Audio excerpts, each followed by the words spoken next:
This is a guest essay written by Shayna Goldberg.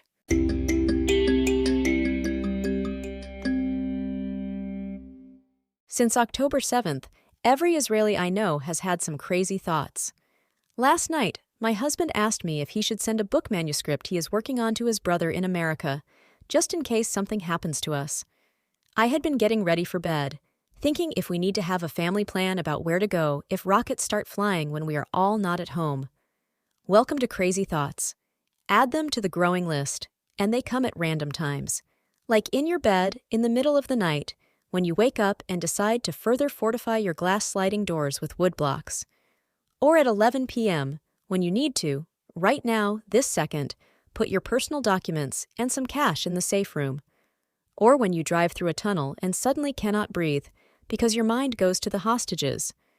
Or when you see a flyer for an event in May and catch yourself wondering if we will be around to enjoy it. Craziness.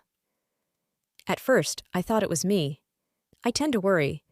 But then I heard Israeli journalist and news anchor Lucy Aharish say she contemplates hiding her child in the washing machine if a terrorist was to infiltrate her Tel Aviv apartment. Meanwhile, a neighbor detailed what household items could make for good weapons. For example, a hot iron.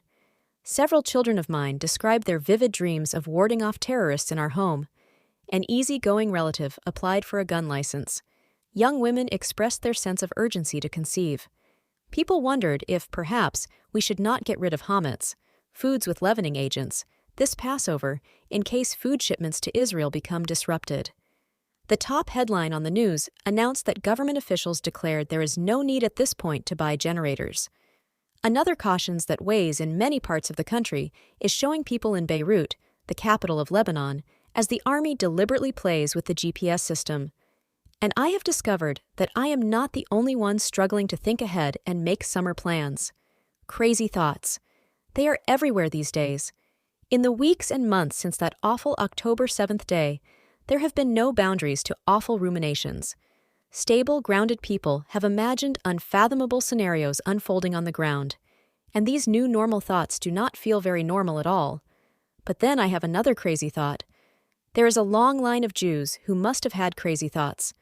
Abraham in the burning furnace, Isaac lying on the altar, Dinah in Shechem's palace, the slaves on their worst days in Egypt, Moses looking down upon the Jews battling Amalek, Joshua facing the walls of Jericho, David staring at Goliath, Esther entering the king's chambers, the Maccabees fighting the mighty Greek, Rabbi Akiva's students watching his skin be combed with hot iron, the conversos hiding their Shabbat candles in Spain, the Jews expelled from one Muslim country after another, and Jews in the ghettos and concentration camps of Europe.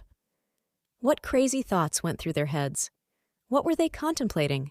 What did they prepare for? What did they envision? What realities did they imagine? It is the darkest part of night before the new day begins. It is pretty crazy that the sun keeps rising, that we live in the modern state of Israel, that we have an army to protect us and fight our wars. David Ben-Gurion, Israel's first prime minister, once said, "In Israel, in order to be a realist, you must believe in miracles." What a crazy thought.